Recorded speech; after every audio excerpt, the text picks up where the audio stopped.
Halo anak-anak, hari ini kalian masih belajar melalui video. Ibu harap kalian masih semangat dan selalu dalam keadaan sehat dimanapun kalian berada.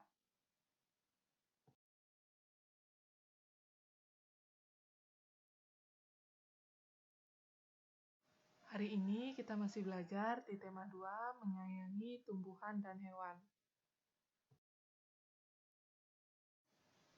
Subtema 3, menyayangi tumbuhan.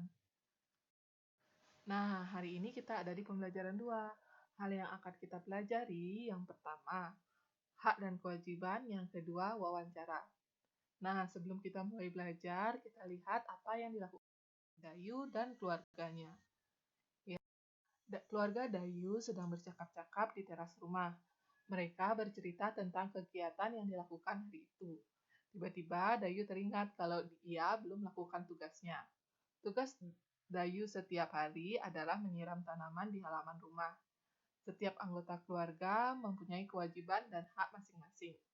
Hak dan kewajibannya tergantung dari perannya di dalam keluarga. Di dalam keluarga ada ayah, ibu, dan anak. Kewajiban ayah melindungi anggota keluarga dan mencari nafkah. Kewajiban ibu merawat anak-anak dan mengurus rumah tangga. Kewajiban anak yaitu menghormati orang tua dan belajar dengan tekun.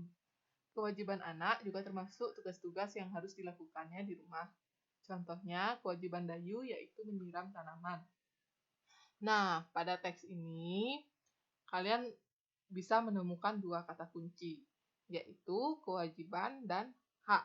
Kira-kira apa yang dimaksud dengan kewajiban dan hak? Ya, kewajiban adalah segala sesuatu yang harus dilakukan dengan penuh rasa tanggung jawab.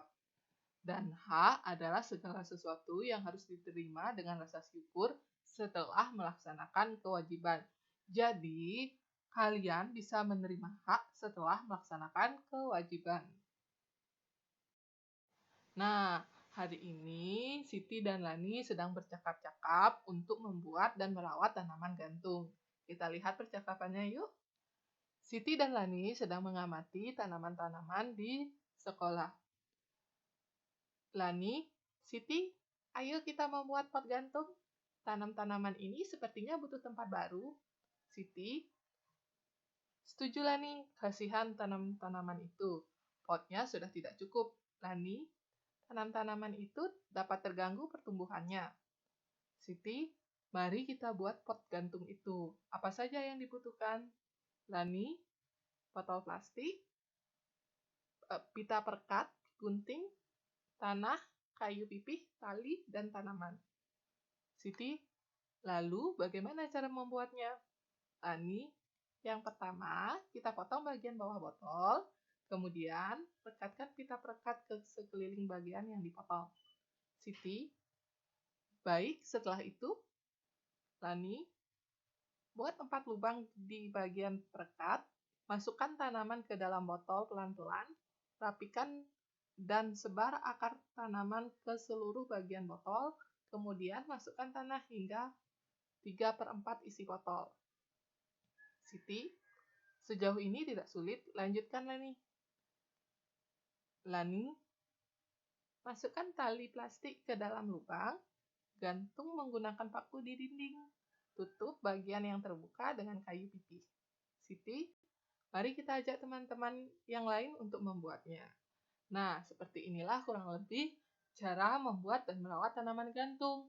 Kita bisa ilustrasikan atau bisa gambarkan melalui gambar yang sudah Ibu tampilkan.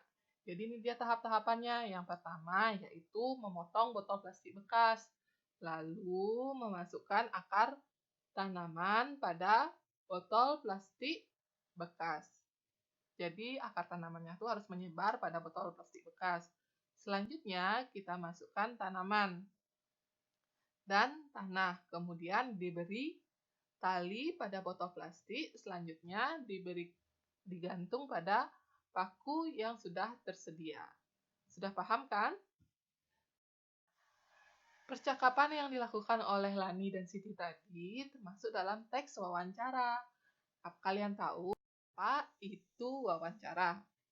Ya, secara sederhana, wawancara adalah kegiatan tanya jawab antara pewawancara dan narasumber.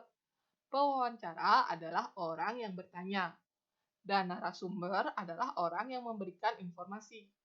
Tujuan wawancara adalah untuk mengetahui informasi. Sebelum melakukan wawancara, berikut adalah hal utama yang harus dipersiapkan. Yang pertama, tema atau topik wawancara. Jadi, ketika kalian menentukan tema, kalian misalnya menentukan tema tentang kesehatan, maka selanjutnya kalian harus menentukan narasumber. Narasumber yang digunakan untuk topik kesehatan biasanya adalah dokter, perawat, bidan, atau pekerjaan yang berkaitan dengan kesehatan. Selanjutnya, setelah menentukan tema dan narasumber, kalian membuat daftar pertanyaan. Lalu, yang terakhir menentukan tempat dan waktu wawancara. Ingat, ini adalah kegiatan yang dilakukan sebelum melakukan wawancara. Nah, sekarang Ibu akan ajarkan kalian cara daftar pertanyaan. Dalam membuat daftar pertanyaan, kita memerlukan kata tanya untuk membuat kalimat tanya. Apa saja kata tanya yang digunakan? Kita bisa singkat dengan kata adik Simba. Huruf A untuk kata tanya apa? Kata tanya apa digunakan untuk menanyakan suatu pengertian, suatu keadaan atau perbuatan, dan suatu yang berkaitan dengan isi atau pokok bahasan. Nah, selanjutnya kata di itu untuk kata di mana atau singkatan dari kata di mana.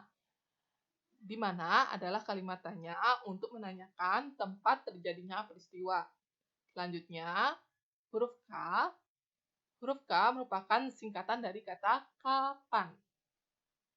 Kapan adalah kalimat tanya yang digunakan untuk menanyakan waktu terjadinya peristiwa. Selanjutnya, kata si. Kata si merupakan singkatan dari kata siapa. Siapa adalah kata tanya untuk menanyakan orang atau pihak yang terlibat dalam suatu peristiwa. Selanjutnya, ada huruf M. Huruf M merupakan singkatan dari kata mengapa. Mengapa adalah kata tanya yang digunakan untuk menanyakan sebab atau alasan terjadinya suatu peristiwa. Selanjutnya ada kata ba. Kata ba adalah singkatan dari kata bagaimana. Kata bagaimana adalah kata tanya untuk menanyakan suatu cara atau proses pengerjaan sesuatu. Selanjutnya, yang tidak boleh kalian lupakan adalah kalimat tanya berapa. Kata tanya berapa adalah untuk menanyakan jumlah atau banyak. Nah, penjelasan Ibu pada pembelajaran 2 hari ini, semoga kalian bisa memahami apa yang sudah Ibu jelaskan tadi. Terima kasih.